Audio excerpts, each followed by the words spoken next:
तो बहुत बहुत स्वागत है आपका गेम चेंजर्स में। कल आपने मिनी ऑक्शन देखा 2026 के लिए, जहां पर 10 की 10 टीमों ने अपने स्क्वाड कंप्लीट कर लिए, 25-25 खिलाड़ी लिए और कुछ टीमों के पास पर्स भी बचा।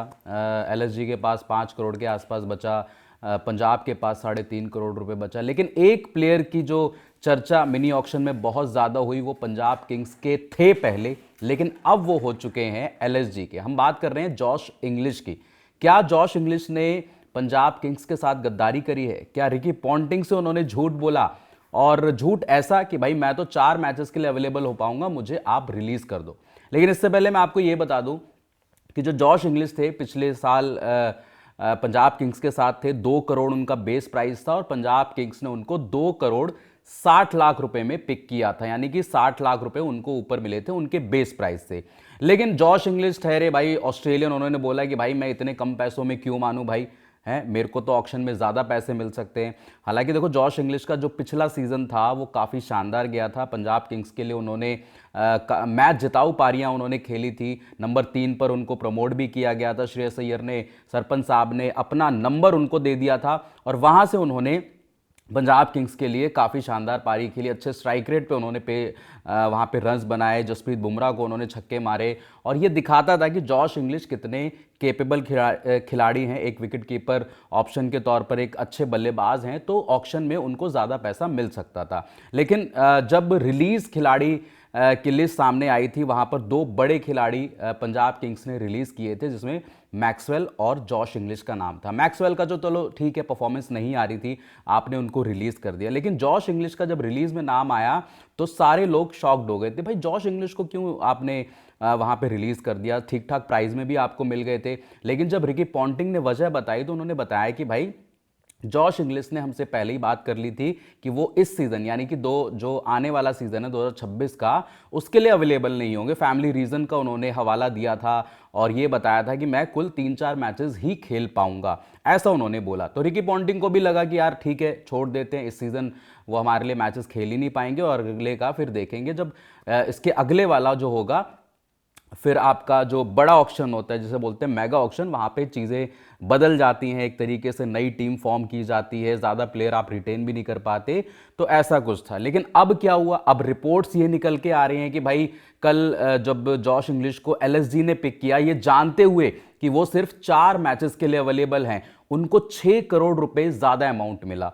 6 करोड़ रुपए कैसे? क्योंकि 8 करोड़ 60 लाख रुपए में एलएसजी ने, यानी गोयनका साहब की टीम ने उनको वहां पर खरीद लिया। यानी कि पहले 2.60 करोड़ में थे वो और अब हो गए 8.60 करोड़, यानी 6 करोड़ का मुनाफा जॉश इंग्लिश को हो गया सिर्फ 4 मैचेस के लिए। क्या ऐसा संभव है कि एलएसजी इतना बेवकूफ है कि भाई 4 मैचेस के लिए उनको 6 करोड़ रुपए दे देगा?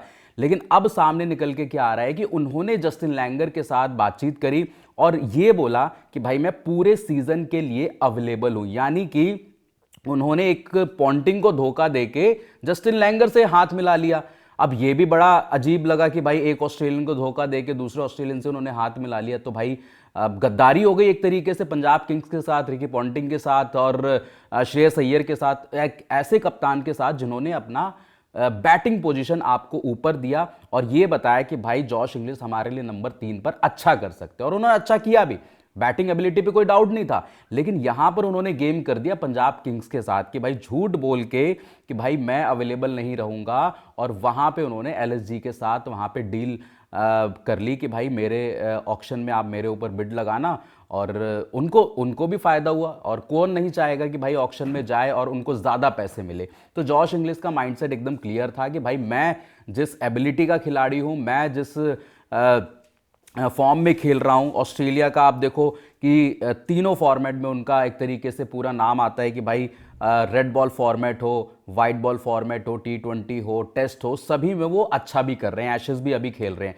तो जॉश इंग्लिश को लेकर जो खबरें थी, जो रिपोर्ट्स थी, वो ये बताती हैं कि जॉश इंग्लिश ने पैसों को तवज्जो दी लॉयल्टी के ऊपर। यानी कि पंजाब किंग्स से झूठ बोलकर जॉश इंग्लिश गए एलएसजी यानी लखनऊ सुपर जायंट्स में। यानी 2026 में जॉश इंग्लिश आपको लखनऊ सुपर जायंट्स में खेलते हुए नजर आएंगे। एक बार पंजाब का स्क्वाड आपको दिखा देते हैं कि पंजाब ने भाई जब ये खिलाड़ी रिलीज करे तो कौन कौन से प्लेयर लिए। पंजाब के पास 4 प्लेयर आपको दिखा देते हैं कि 4 वो नाम कौन से थे। ये देखिए, बेन डॉशेस 4 करोड़ 40 लाख में उन्होंने लिए। कूपर कॉनिली ये भी ऑस्ट्रेलियन है, बेन डॉशेस भी ऑस्ट्रेलियन है, तो रिकी पॉन्टिंग वाला इफेक्ट आपको यहाँ पे जरूर नजर आ रहा होगा। बाकी विशाल निषाद हैं और प्रवीण दुबे हैं, ये आपके दो डोमेस्टिक के खिलाड़ी हैं जो इंडियन आपके आप बोल सकते हैं कि वहां पर उन्होंने पिक करे 30-30 लाख में। तो ये तो हो गया पंजाब का स्क्वाड। अब आते हैं एलएसजी के स्क्वाड में। यहां पर आप ये देखिए कि एलएसजी के सबसे महंगी बाय जो हुए वो जॉश इंग्लिश हुए। वनिंदु हसरंगा उन्होंने लिए 2 करोड़ रुपए में, ठीक है। फिर एनरिक नॉकिए लिए उन्होंने 2 करोड़ रुपए में। जॉश इंग्लिश 8.6 सीआर यानी 8 करोड़ 60 लाख रुपए में जॉश इंग्लिश को पिक किया। नमन तिवारी को 1 करोड़ में, मुकुल चौधरी को 2.60 करोड़ और अक्षत रघुवंशी को 2.20 करोड़। यानी कि कल जब ऑक्शन चल रहा था तो एलएसजी की तरफ से जॉश इंग्लिश सबसे महंगे खिलाड़ी उन्होंने पिक किए 8.60 सीआर यानी कि 8 करोड़ 60 लाख रुपए में। सीधा जंप मारा जॉश इंग्लिश ने 6 करोड़ रुपए का। तो 6 करोड़ रुपए के लिए क्या जॉश इंग्लिश बिक गए? 6 करोड़ रुपए के लिए क्या जॉश इंग्लिश ने रिकी पॉन्टिंग से झूठ बोल दिया? अब खबरें तो यही बता रही हैं कि भाई 2026 के पूरे सीजन में वो अवेलेबल रहेंगे, मैचेस खेलेंगे, और अगर वो अवेलेबल रहते हैं तो 11 का हिस्सा वो डायरेक्ट एलएसजी की टीम में होंगे ही होंगे। ये बताता है कि जॉश इंग्लिश किस तरीके से अपने आप का जो कहते हैं कि अपने प्राइस बढ़ाना चाहते थे, और अब ये चाहते थे कि भाई 2 करोड़ 60 लाख में मैं क्यों सेटल हूं जब मेरे को 8-10 करोड़ रुपए ऑक्शन में मिल सकते हैं। तो ये जॉश इंग्लिश की स्ट्रैटेजी रही होगी कि भाई मेरे को आप छोड़ दीजिए, वैसे मैं नहीं जा सकता, लॉयल टीम का वो सवाल हो जाएगा, ये है वो है, लेकिन मैं ऐसे बोल के जा सकता हूं। लेकिन यहां पर अब चीज़ें एक्सपोज हो गई हैं जॉश इंग्लिश की कि भाई उन्होंने एक तरीके से झूठ बोला। अगर ये बातें सच हैं, अगर इन बातों में सच्चाई है, तो भाई ये बिल्कुल एक जॉश इंग्लिश की तरफ से धोखा आप समझिए कि उन्होंने रिकी पॉन्टिंग पूरी मैनेजमेंट से पंजाब किंग्स के साथ चीट किया कि भाई अब जो है मैं 2 करोड़ 60 लाख में सेटल नहीं होने वाला, मेरे को ज़्यादा पैसे चाहिए। अगर वो डायरेक्ट ऐसा बोल देते तब भी शायद से वो पॉन्टिंग उनको रिलीज़ ही कर देते कि भाई ठीक है कोई बात नहीं, आप रिलीज़ हो जाइए, ऑक्शन में आपको ज़्यादा पैसा मिल जाएगा।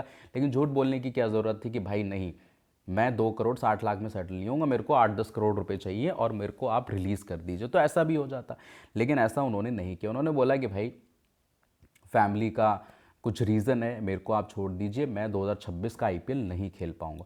और ऑस्ट्रेलियंस की तरफ से कई बार आपने देखा भी है, सुना भी है कि वो स्किप कर देते हैं भाई नेशनल ड्यूटीज़ की वजह से, कुछ फैमिली रीजंस की वजह से। तो ऐसा ऑस्ट्रेलियन का आपने अमूमन देखा होगा, लेकिन यहाँ पे ये चीज़ डिफरेंट निकल के आई है कि भाई एक टीम को कुछ और बोला आपने और एक टीम को कुछ और बोला। तो जॉश इंग्लिश की तरफ से आपको क्या लगता है, अगर इन रिपोर्ट्स में ज़रा भी सच्चाई है, आपको क्या लगता है कि उनके बारे में आप कमेंट करिए, क्या उन्होंने सही किया, गलत किया, क्या आपकी राय है इसमें। और ये तो देख के नज़र आ रहा है कि जॉश इंग्लिश भाई पैसे के ऊपर, टीम के ऊपर उन्होंने पैसे को चुना। अगर आपने गेम चेंजर्स को सब्सक्राइब नहीं किया तो फटाफट से आप सब्सक्राइब कर लीजिए, और वीडियो अगर पसंद आता है तो लाइक शेयर ज़रूर करिए। अभी के लिए इजाज़त लेते हैं। जय हिंद, जय भारत।